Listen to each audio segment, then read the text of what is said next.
early 2016, my life was taking a turn in the wrong direction. My hours working maintenance on the pipelines had been cut because my boss and I were having issues. Now, those issues directly related to the fact that he was a prick from Atlanta and could not relate to us country boys in Alabama. You know how people are. They can say all kinds of stuff to you, but the minute you defend yourself, they act like children. Things were looking bad until we had this gasoline spill. Department of Transportation got involved, started investigating it. It hits the news. My boss was a frog in a frying pan, and me being one of the best heavy equipment operators he had to call me in. We have a sit down. He says, this spill is all in the news. My boss's bosses are all over their ass, which in turn means my boss is on my ass, and we need to show some major progress. I'm going to need you to work long hours, get retention ponds built. That's our top priority over the next 4 days. He goes on saying the organization is having all kind of problems with these tree huggers and Mother Gaia earth cult people. They're all up our ass. And the shit is rolling downhill. I know you and I have had our differences, but I'm going to need your help. So far, Kevin is the only heavy equipment operator we got out there at the location, and as you know, Kevin can't do anything right. Can I count on you to get this done for me? Understand, this is the same guy who had just recently cut my hours because of something I said. So I wasn't pom-poms in the hand, rah-rah, hoorah about helping him out with a damn thing. So my question to him was very, very simple. How many hours am I going to be working? And how much overtime are you going to be paying? And his reply was sweet music to my ears. Work as many hours as you humanly can without violating the OSHA rules and regulations. You understand? As for overtime, because this is a disaster that is affecting the entire nation, you're not getting normal overtime, you're getting time and a half. So I need you to get out there and get this work taken care of. Next thing you know, I'm out in the field with the guys. Now, I'm pretty sure you've had gasoline on your fingers after you pumped it and you got into the car. You know how strong that smell of gas is? Well, imagine being around millions of gallons of gas. Take that smell that's on your fingertips and multiply it by 100. That's exactly what we were dealing with. And even outdoors, it made you high as a kite. Then God forbid. Understand, this is dangerous work because God forbid there was any type of spark or anything goes down. We got one hell of a fire on our hand. Now let me stop right here for a moment and say, I had never heard of these Dogman creatures before this. However, since these events, I've learned a hell of a lot more about these creatures and how they use pipelines and right-of-ways as corridors for their traveling. So let me tell you what happened. Picture this. My job is to dig multiple retention ponds for these millions of gallons of gas to go into. From there, we can treat the gasoline and we can deal with it. It's myself and 6 other guys. I'm in the digger doing my job, but I noticed Kevin walking past the porta potty into the wood line. Stop here again real quick. That same porta potty that he walked past had been mysteriously knocked over a few hours early. We had to go get heavy equipment and lift it back up. So nobody was going to use that porta potty.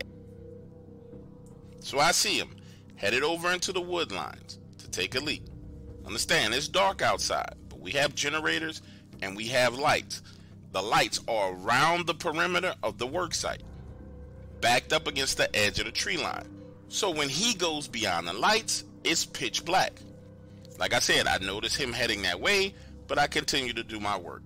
A few minutes later, he comes running out of the tree line, stumbling, pants down on his knees. I can't audibly hear what he's saying because I'm locked inside the cab and the engine is running. He runs over to his truck, hops in, cranks it up, and speeds off. Listen to me. Again, I cannot hear what's going on outside. So I'm thinking to myself, okay, he went over to the woods. He had to take a pee. Maybe he got to take a shit, so he took off. But that's when I see the look on the other guys' faces. But again, I still can't hear over the sound of the engine and the generator that's going outside. So I turn it off and climb out. That's when you hear this screeching sound coming from the woods that converts into a howl. I mean, like this high-pitched screech that keeps going and then changes pitch completely and ends in a howl. Not a wolf howl, but like a werewolf howl from a freaking movie. It was crazy. We're all standing there like, what the hell is going on? It happens 2 more times, and then it stops. A few minutes later, we get together, have a tailgate meeting, trying to discuss what the hell happened. Now we're all standing at the tailgate of one truck, cell phone on speaker, calling the guy over and over and over who just left, but it keeps going to his voicemail. Afraid, we all stay together for the next 15 minutes, but nothing else happens, so we go back to work.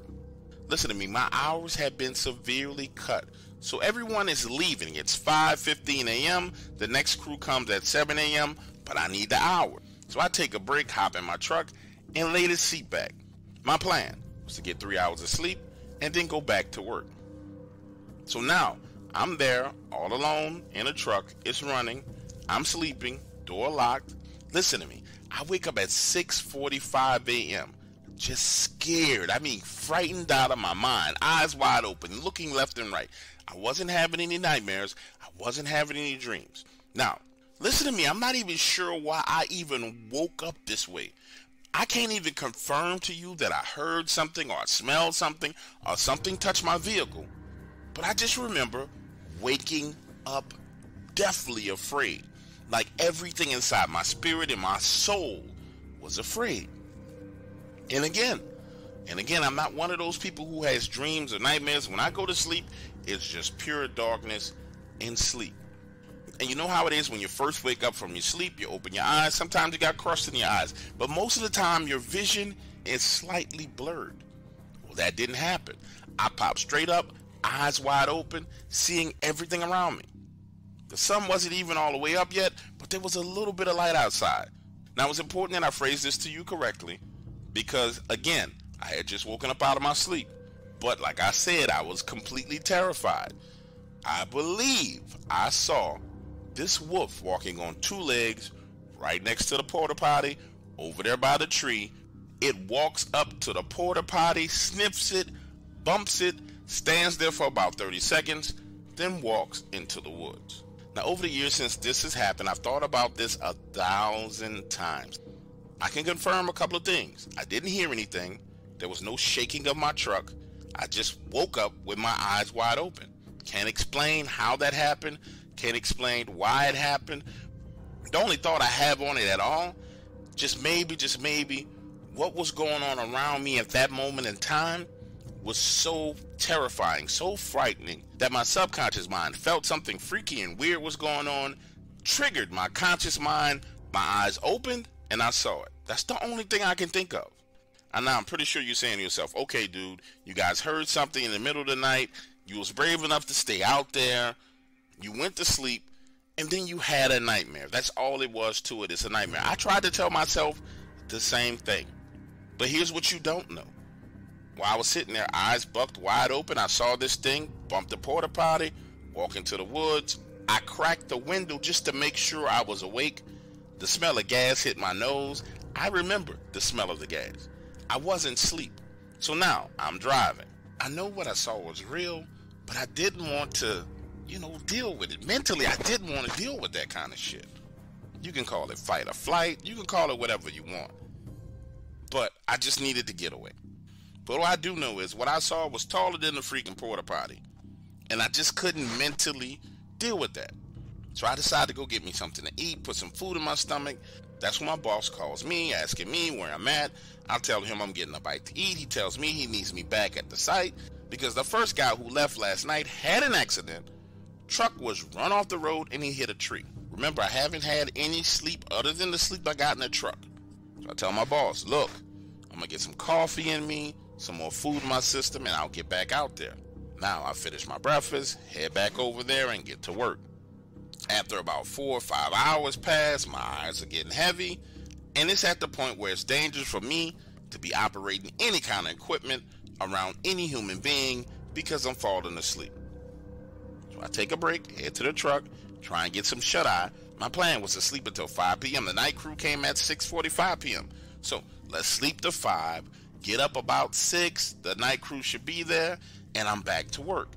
My plan was to sleep until 5 p.m. when the next crew started their shift. But nope, I oversleep, and my coworker Don knocks on my window at 6:45, waking my ass up, telling me we need to get to work. Listen to this. He and I are standing there outside of my truck talking when the porta potty is knocked over again. But looking in that direction, there was no one anywhere near it. Now the porta potty needs to be picked back up. We get some equipment, lift it up, and I'm back to digging the retention pond. Everything is quiet until 4 a.m. when the power goes out. All the lights go out. And I probably need to be way more specific about what I'm saying. The floodlights around the outskirts of our construction site, right on the edge of the wood line, they go out. But the generator, which was powering those lights, continue to run. Again, let me say this to you, and I want you to think about it because I've thought about it over the years. Again, the floodlights all the way around our job site go out simultaneously, not one by one. But the generator does not stop working. Then I hear this growl. It's louder than a generator outside. It's loud enough for me to hear inside the glass cabin of the piece of equipment that I'm working on. Flashlights come on. I turn the lights on in the cab, spinning it in the direction of the guys. That way we can see what's going on. And that's when I see this thing standing right there, less than 25 feet away from Don. His back is turned to it. It's on 2 legs, I estimate 12 to 13 feet tall. I'm 45 to 50 yards away. You can see its eyes, orange and yellowish. Now, I know Don didn't see it, but I guess he felt it because he turns around, looks behind him, drops the flashlight, and starts running. Now, let me pause right here in the story and tell you something really important. I can confidently tell you that 2 people saw this thing, Don and Chisholm. Because looking in Chisholm's direction, he is frozen in place with the flashlight pointing to the ground. He stays that way for a solid 10 to 12 seconds and then starts to run. Now, I don't know about you, but I've never in my life seen a man run on his shoulder. But imagine this. He takes off running, trips. He hits the ground. His legs never stop running. So now he's on his side. His shoulder is digging into the ground. His legs are still moving.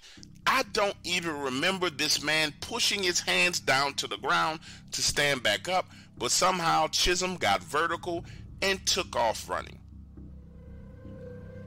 Looking back in the direction of this creature, it is standing there in the light, looking at everybody run. It was like it enjoyed the fear. Now, I want to be clear with you. From the point in time from which Chisholm clearly performed some kind of miracle and got back vertical, I was looking at this thing, and it was standing and staring at them running.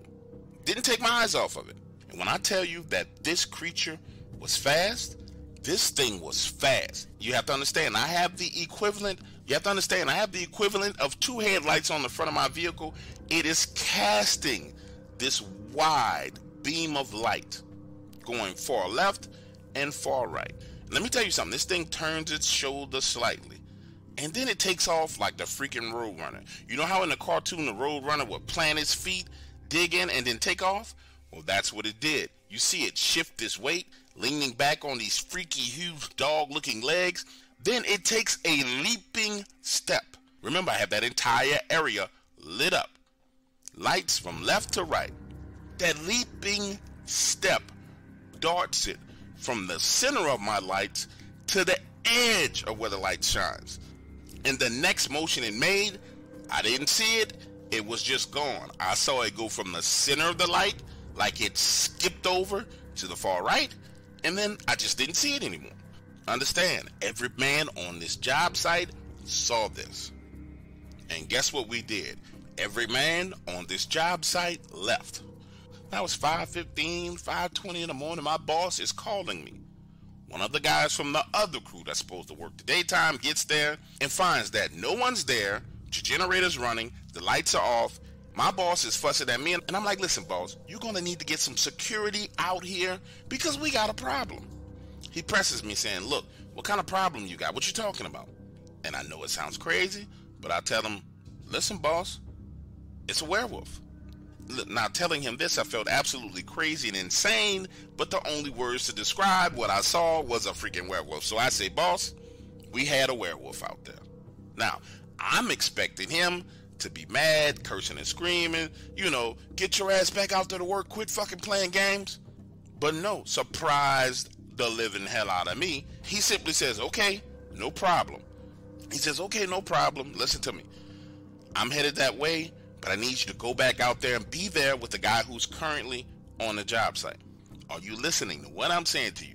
Those words, a werewolf, rolled through my boss's ears with no problem, just like water rolls off a duck's back. So I turn around. I get back to the site. It's me and the other guy there. An hour later, private security pulls up.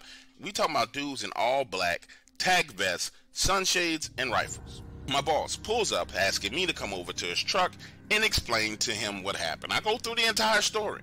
He says, so you, Don, Chisholm, and the other guys on the site, all of you guys saw this. And I said, yes, sir, we did. He says, okay, here's what I want you to do. I want you to take the rest of the day off, and I want you to meet me in the office with the rest of the guys in the morning. So 8 a.m. the next morning, we're all in his office, and he says, you cannot talk about this. Not that you're crazy, not that you were hallucinating, not that it wasn't real. His exact words are, you cannot talk about this. When one of the guys inquires about why we can't talk about it, he goes on to explain to us that those creatures have been around since the construction of the pipeline, and that our company knows about them. Then he says, I've been in the business for 28 years, and I done seen it all. You have to understand, I have been in your position, guys. I'm telling you how this is handled. If you guys get to talking about what you saw, what you physically saw and experienced, then it's going to make it hard for us to get guys to go out there and work. When it's hard for us to get guys to go out there and do work, then the company takes a loss. When the company starts taking a loss, then guess what? You lose your job because they can't afford to have you. The best thing for us to do, and the thing we've done in the past, is we have a rule. We do not talk about it. Then he opens his drawer and takes out this metal lockbox. Opens up that metal lockbox and pulls out $15,000 cash and starts handing out cash to us like it's freaking Christmas. His exact words as he handed everybody cash was, taking this money means you keep your mouth closed. Opening your mouth about this again means that I'm going to have to fire you. I want you guys to go back to work. There will be security. We need to get this job done. So we take the money, go back out, finish the job, and he's right, not a peep out of these things. But get this, as the job is coming to a completion, I'm out on site taking a break. My boss is out there. We hop in his truck. We're sitting there talking. And he tells me again, listen, man, I was once in the field. I was once in your position. There are things that I've seen and heard out here in these woods that not only gave me nightmares, but gave me waking nightmares. My boss shared those stories with me, and I promise I'm going to share them with you.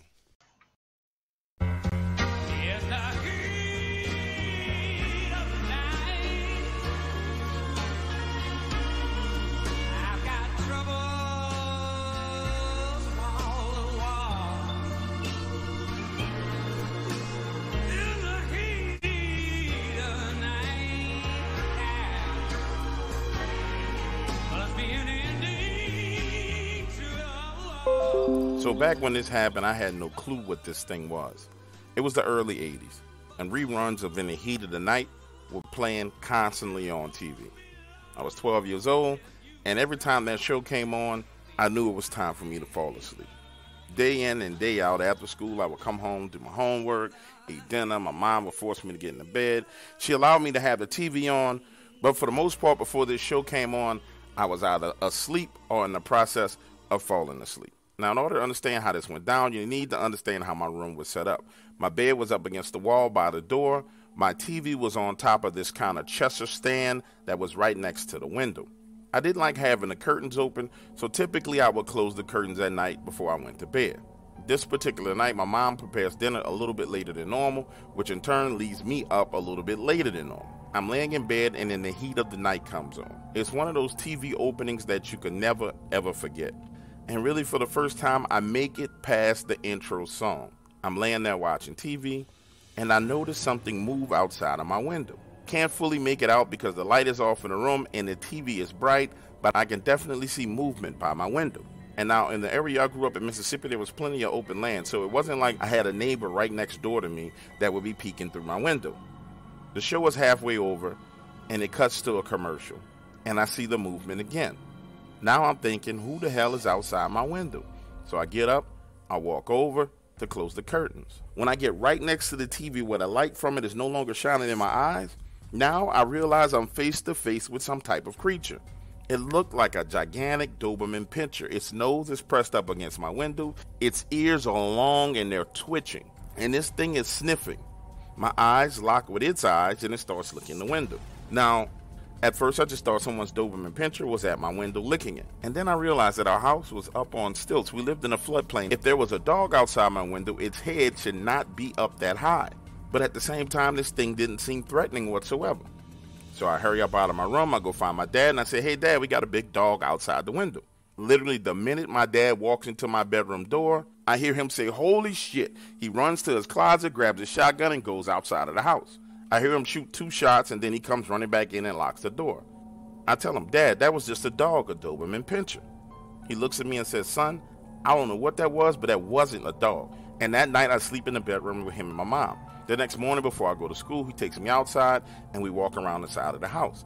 And Dad points out to me that in order for this thing to have its head in my window, it would have had to be 7 or 8 feet tall. He looks at me and says, son, have you ever seen a dog 7 or 8 feet tall when it stands up? And I say, no, sir.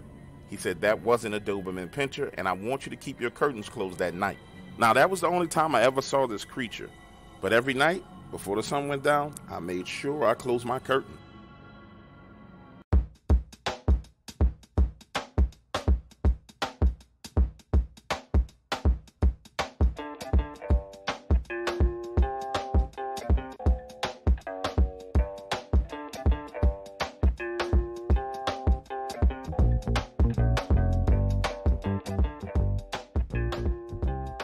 My Dogman encounter happened when I was a senior in high school. This was senior skip day and everybody was excited about the bonfire that we were having that night. Imagine the scene, me and my boy Rex spend the whole day trying to bribe his older brother into going to the liquor store and getting us liquor. After about 6 hours of talking to his brother and pleading and begging with him, his older brother goes to the store and buys $200 worth of liquor, enough for us to bring to the bonfire and be the center of attention. Now let me be clear with you, the reason why I needed to be the center of attention is because of Ella. Ella had been my crush all 4 years that I was in high school. She and I had just started to get close, and this senior bonfire was probably going to be my last opportunity to have sex with her before she went off to college. So now, I'm going all in, all the chips on the table, trying to make this happen. And just so you can understand geographically what's going on, I was born and raised in Chattahoochee, Florida, which is right on the border of Florida and Georgia. And every year, the senior class would venture across that border into Georgia to a place called River Junction. Right there along the river is where everyone would build these huge bonfires, play music, get drunk, sit in cars, have sex, smoke weed, do drugs. You did whatever the hell you wanted to do. Get this, the evening rolls around, Rex and I head out there with the alcohol. People are already starting to arrive. Some of the other seniors are building the bonfire, and as soon as the sun goes down, we light the fire, music starts playing, the parking lot is full of people, it's going all the way down. And then I'll never forget this, I'm standing there with Ella, we're drinking out of red plastic cups. She's on her 3rd vodka and cranberry juice. I can see that she's starting to get a little tipsy, and we head back to my vehicle, which is parked closer to the river. 15 minutes later, it's getting hot and heavy, the windows are fogging up, it's about to go down, I'm about to get what I want, when Rex knocks on the window to the vehicle asking for his freaking jacket, ruining the moment. Giving Ella an opportunity to rethink what she was about to do, she puts her shirt back on, exits the vehicle, and begins to lean on the hood of the car. So now I have to start the process all the way over. I'm walking around the front side of the car. I grab her by her hand, spin her around, lean my butt up against the front of the car. I'm looking her in her eyes, telling her how much I like her, how beautiful she is, complimenting her chin, her ears, her nose. When Ella's eyes unlock from mine and begin to stare off behind me. The first time she did it, I thought it was weird, but I got her attention back. But over the next 2 minutes, her eyes keep darting away from me to something behind me. Now remember, we're both partially drunk. I'm a teenager, my hormones are raging. I have one hell of a boner standing there holding her by her waist, pulling her body into me, and she's not paying fucking attention. So I say, Ella, what is wrong? That's when she says, I think I see some dogs over there in the tree line. Shifting my body and her body to the side, turning my head to the left and looking into that tree line, I see exactly what she is talking about, and that is not a freaking dog. I don't know about you, but I've never seen a dog the size of a freaking moose. This was a black, super furry, nappy-haired dog the size of a moose. Now I'm standing there thinking to myself, okay, maybe you had too much of this vodka, and she's damn sure had too much of this vodka. So I turn completely around, squaring myself up with it to take a second look, and yes indeed, it is a big black dog, literally the size of a moose, moving amongst the trees towards the river. Now back then I knew absolutely nothing about Dogman. Only thing I knew was that shit wasn't normal at all. So I grab Ella by the hand and slowly start working my way back over to the bonfire where the rest of the people are. Now when I get back to the bonfire, my friend Rex is drunk off his ass, talking all loud. He comes over, puts his arm around the two of us and says, I'm sorry. I know the two of you were trying to get a good nut in that car and I knocked on her door. I'm sorry. You should go back to the car and finish what you started. Now, she starts to tell Rex about the giant dog over in the woods, and now Rex's drunk ass is headed in that direction. And I'm holding his arm trying to stop him. He says, let me go. Let me go. Don't try and tell me what to do. I ain't no dog that big. Let's go look at the puppy. I want to see the puppy. And I'm saying, Rex, this is not a puppy. Puppies are not as big as mooses. Rex, come your ass back over here by the fire. Let me go. Let me go. Rex gets over to my vehicle right by the front bumper. Next thing you know, he turns around, hauling ass, running in our direction, and he ain't drunk no more. He's pretty freaking sober at this point in time. He says, bro, we need to go. We need to go, bro. There's a giant fucking wolf over there, bro. We need to go. Come on, let's go. Understand, this is a huge party. Music is blasting. Rex is making a damn fool out of himself because he's so afraid. And I think his fear caused Ella to start to sober up as well, because the next thing you know, she's talking about leaving the party too. Remember, my whole objective was to have sex with Ella. Next thing you know, the three of us are in her car leaving. We have left my car in that spot. I'm the least drunk person of us all. So now we're trying to travel back across state lines into Florida, drunk as hell. We drop Rex off at home, and Ella and I head to Heritage Park, which is nowhere near as private as where we were before. And make a long story short, I didn't get none. A couple of weeks after graduation, Ella is gone, and I literally never see the girl ever again.